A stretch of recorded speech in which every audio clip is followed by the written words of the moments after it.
Okey, kita kembali semula ke Hello Malaysia ini masih lagi bercakap tentang kesediaan masyarakat bomba, suatu topik yang mungkin tidak selalu diperkatakan, tetapi sekali-sekala sebenarnya kita perlu memberi kesedaran kepada rakyat tentang tugas dan tanggungjawab Jabatan Bomba dan Penyelamat Malaysia ini. Peranan yang mereka mainkan selalunya persepsi masyarakat bila mereka kata sebut bomba, mereka hanya teringat tentang rumah kebakaran bangunan, dan ada juga persepsi yang menganggap bahawa Jabatan Bomba ini lembab bila kita telefon lambat datang dengan traffic jam dan sebagainya. Tapi terbukti saya kagum dengan apa yang berlaku yang saya sebut tadi, iaitu tragedi di Genting Highland itu, bas yang terjunam itu, dan kita lihat bagaimana satu koordinasi yang cukup jitu, yang cukup kukuh sebenarnya diwujudkan oleh Jabatan Bomba dan Penyelamat Malaysia ini bersama dengan agensi-agensi penyelamat yang lain. Jadi mungkin kita boleh dapat kongsi pengalaman ini bersama dengan Khairuddin. Alhamdulillah, pertama kali saya izinkan saya untuk mengucapkan tahniah dan syabas kepada pasukan yang respon kepada tragedi tersebut. Kalau kita lihat dari segi tempoh masa yang telah diambil mereka untuk menyelamat dan juga mengasingkan mangsa dan serta memindahkan ke hospital, tempoh masa yang cukup hebat dengan keadaan di lokasi dan juga kompleksiti tugas tersebut. Tetapi apabila lihat dari segi balik kepada koordinasi dan kolaborasi daripada pasukan yang ada ni, kita balik kepada apa yang telah kita buat. Mana latihan-latihan yang secara berskala besar yang telah kita buat menampakkan hasilnya. Sebab itulah bila kita bercakap tentang kenapa nak menunjukkan satu persembahan yang baik, kita perlu banyak latihan. Dan bila latihan kita buat dalam tempoh 3 tahun yang lepas dengan berdasarkan pada tragedi yang terjadi berlaku yang sebelum ini, kelemahan-kelemahan yang ada telah dapat dikenal pasti oleh pegawai kanan kita, telah dilengkapi anggota kita, dan kita tahu risiko yang akan hadapi dicontohkan di Genting Highlands sinilah. Dan alhamdulillah bila perkara ini berlaku dengan komunikasi yang cukup baik, saya nampak bahawa koordinasi perhubungan di antara pasukan di lokasi dan juga bilik gerakan kita. Contohnya Pusat Gerakan Operasi Kuala Lumpur, Pusat Gerakan Operasi Pahang dan juga Selangor telah dapat mengkoordinasikan pasukan bantuan dan begitu juga dengan hubung dengan pihak hospital. Kawalan lalu lintas. Cukup hebat. Bila saya lihat keadaan ini, pasukan kita daripada Bangsa Maju contohnya pergi ke lokasi telah mengambil masa lebih kurang tak sampai 40 minit nak pergi ke Genting Highland di atas. Kalau macam biasa mungkin tak. Dan keadaan kecemasan macam itu mungkin masa lebih hebat. Tapi kawalan trafik saya cukup kata hebatlah. Benda kawalan ni dan bantuan daripada agensi-agensi macam ambulans, deployment of ambulans sendiri telah dibuat dengan begitu baik. Mana bila kita buat kerja-kerja sorting ataupun pemilihan mangsa tu, dan mana hospital mana, satu koordinasi yang cukup hebat, mana pihak hospital KL telah Datuk Abu Hassan telah mengarahkan selayang bersedia, dan maklumat yang kita beri kepada pihak hospital, kita tahu jenis-jenis kemalangan, kecederaan yang dihadapi. Jadi persediaan mereka cukup hebat, dan kita cukup terima kasih kepada koordinasi komander-komander kita yang berada di lokasi, yang alhamdulillah pada hari itu juga penolong ketua pengarah bahagian operasi kita, Datuk Saiman, sempat berada di situ, dan dia dapat mengkoordinasikan secara efektif dengan kehadiran Menteri Besar Pahang, Sultan Pahang, membuat satu motivasi. Ini satu senario yang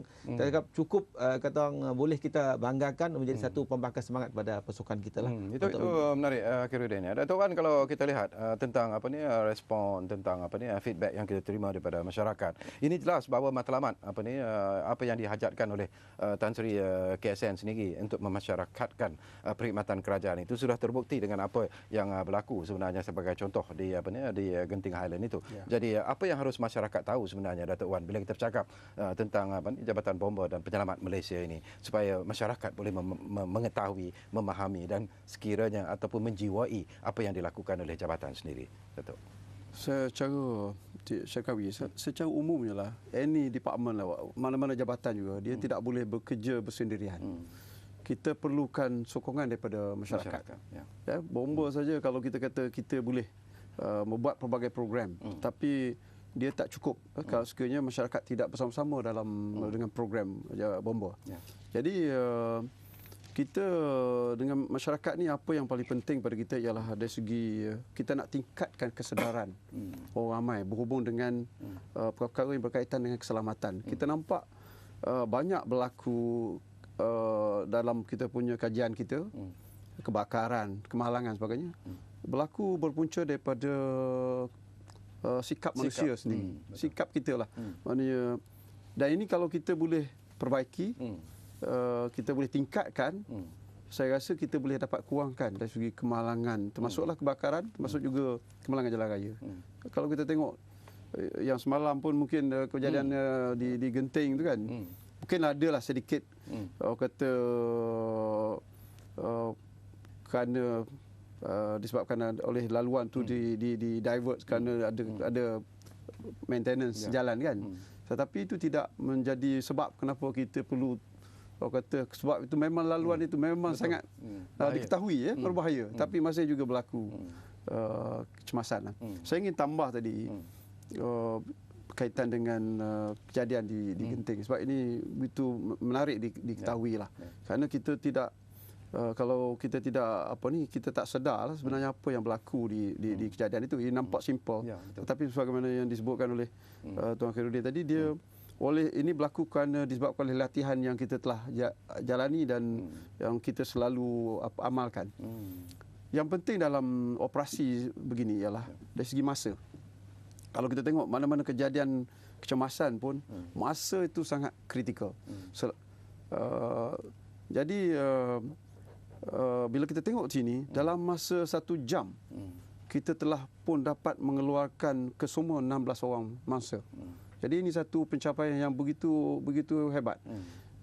Kerana kalau kita lagi lama mangsa tu yang selamat ni, yang cedera tu, peluang untuk survive dia mungkin semakin kurang.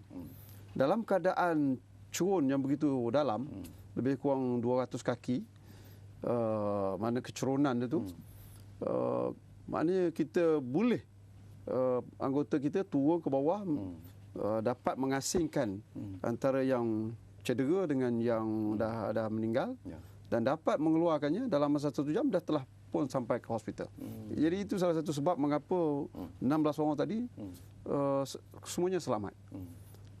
Kemudian dari segi koordinasi sebagai disebutkan tadi, ini nampak mudah, tapi kita tengok di situ jugalah laluan kereta jadi trafiknya perlu dikawal, segala orang ramai tumpuan di situ dengan pemimpin-pemimpin negara juga berada di sana, dengan saudara mara dan sebagainya, orang yang memerlukan laporan news berkaitan dengan kejadian itu. Jadi semua ini nampak, kita tengok begitu teratur lah dalam masa yang daripada pukul 2 lebih kurang pukul 3 kejadian, by pukul 8, setelah pukul 8 semuanya dah settle, semuanya dah dapat dia hantar ke hospital dan sebagainya.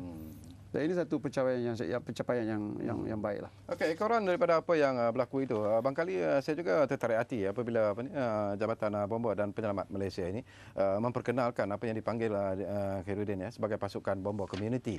Ini juga barangkali satu usaha yang cukup baik sebenarnya bagi jabatan sendiri untuk mendidik masyarakat itu supaya memahami bukan saja peranan yang dimainkan oleh Jabatan Bomba dan Penyelamat Malaysia, tetapi yang lebih penting lagi ialah mereka juga harus menyumbangkan sesuatu ke arah mengurangkan bencana-bencana yang boleh berlaku hasil daripada kesilapan manusia itu sendiri. Komen Khairuddin. Okey, bila kita melihat contoh kompleksiti di Kuala Lumpur sendiri, sebab bila pengalaman saya semasa berada di Sabah, mana kita di peringkat kita pergi ke pulau-pulau, mana banyak terjadi kes-kes kebakaran, dia tak boleh berfungsi untuk menandangi insiden oleh mereka sendiri sebab pulau-pulau yang banyak di Sabah. Jadi apabila saya di arah bertugas di Kuala Lumpur, kita buat satu perubahan sedikit dari pendekatan kita bomba community, mana kita harap mana community sendiri jadi juara program. Mana setiap kejadian kebakaran berpunca daripada mereka. Mana act of unsafe act dan unsafe condition disebabkan oleh manusia sendiri, aktiviti mereka. Contohnya kawasan perumahan, setinggan, kawasan ini semua menyumbang kepada ni. Jadi apabila kita melibatkan mereka, kita nak jadikan mereka juara program, bermakna kesedaran tu bermula pada mereka.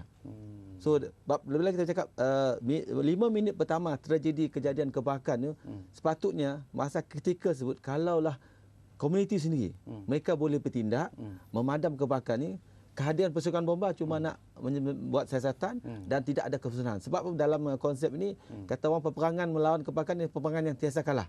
Menang jadi arang, kalah jadi abu. Kita nak terapkan dalam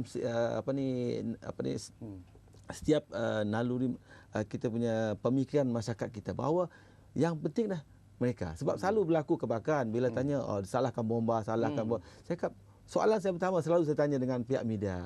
Kalau sebelum you nak menulis dah, tanya dengan masyarakat, siapa yang mulakan kebakaran? Who start the fire? Kalau pihak bomba, yes, kita terima bulat-bulat tanggungjawab kita. Tetapi dalam keadaan ini kesedaran itu. Contohnya banyak ceramah-ceramah yang saya hadir, bila kita bertanya, kalaulah kehadiran tu 100 orang, kita tanya soalan pertama, siapa ada alat padam api di rumah? Dia tengok kita, seorang dua angkat tangan. Maknanya 100 orang tu kita assume 2% dia ada. Dan bila kita tanya siapa ada alat padam api dalam kereta, semua tak angkat. Dan saya kadang-kadang saya buat satu sindiran, mana semua sedar bahawa kalaulah beli rumah 1 juta kita boleh beli, kenapa extinguisher yang RM100 tak boleh beli? So inilah kita nak tanamkan ubah sikap. Mana semalam pun saya berceramah di Fakulti Pengajian Islam di UM. Soalan saya sama saya tanya, dia tak boleh jawab. Tak ada yang nak angkat tangan. Jadi ini merupakan satu fenomena yang perlu kita ubah. Bermakna dengan adanya masyarakat sendiri, komuniti sendiri bertindak, dia boleh bantu. Sebab dalam satu aspek yang saya nak kongsi, pernah berlaku kebakaran satu unit rumah di PPR Bukit Jalil. Kebakaran melibatkan bahagian dapur. Tapi alhamdulillah jiran sebelah yang pernah menjadi pasukan ERT satu kilang, dia berada di bercuti waktu itulah, belum turun kerja lagi, masih ada di rumah. Dengan adanya pengalaman itu, dia ambil extinguisher, dia masuk ke rumah jiran sebelah, dia padam. Alhamdulillah kebakaran itu hanya melibatkan bahagian dapur saja. Bila pasukan bomba datang, kita buat siasatan memang aktiviti memasak yang tidak dibiarkan gitu. Mungkin suri rumah tadi tengah melayan anaknya, dia lupa bahawa dia sedang memasak sesuatu. Dan inilah kita nak. Kalau masa kritikal 5 minit pertama tu, kalaulah masyarakat tu boleh bertindak, dia boleh menyelamatkan dia sendiri, harta benda dia dan juga nyawa orang lain dan juga jiran sebelah. Kalau kita duduk di Kuala Lumpur ni, rumah pangsa, rumah teres, dah jadi satu perkara. Jadi kita ni kena berhati-hati bersama-sama, dan apabila program ni berlaku, komuniti sendiri akan menjadi juru cakap kita. Tak perlulah bomba datang beri khidmat, dia boleh bercakap sebenarnya. Sebab dalam konsep kata orang jaga tepi kain lah. Bermaknanya dalam konsep ni sekarang ni masalah jaga tepi kain tak ada lagi dalam masyarakat. Tak boleh pakai, cakap tak boleh, mind your own business. Tetapi dalam keadaan kita ni, kita nak bomba minta kalau boleh jaga tepi kain tapi jangan selak kain. Bermaknanya mana perkara-perkara yang saya rasa perlu beri teguran, beri teguran. Sebab kalau kita gagal beri teguran, jiran kita anak dia main suka hati. Sebab kalau kita tak buat, berlaku kebakaran rumah jiran kita, kita yang akan terlibat. Rumah teres, rumah pangsa. Melibatkan semua ni, bukan seorang. Jadi kalau di kampung rumah satu-satu tak apa, rumah you nak terbakar, perbuatan you tak betul, you punya kata masalah, tanggung. Tetapi dalam keadaan rumah pangsa, keadaan sekarang itu tak boleh. Jadi betul lah Jabatan di Kuala Lumpur ni melihat perkara ni, kita terpaksa bekerja keras. Okey, kita sambung lagi nanti Khairuddin. Itu juga menarik tentang kesedaran masyarakat, terutamanya bila saudara sebut tentang alat pemadam api di rumah. Kalau kita pergi cek sekarang pun, mungkin kalau kita cek 10 rumah, mungkin satu rumah pun tak ada alat pemadam api sebenarnya. Tapi tak apa, kita akan sambung lagi. Semakin menarik sebenarnya sembang-sembang kita bersama dengan dua tetamu di Hello Malaysia hari ini. Kita berehat seketika, tetapi anda jangan ke mana-mana. Kembali semula bersama kami sebentar saja lagi di Hello Malaysia.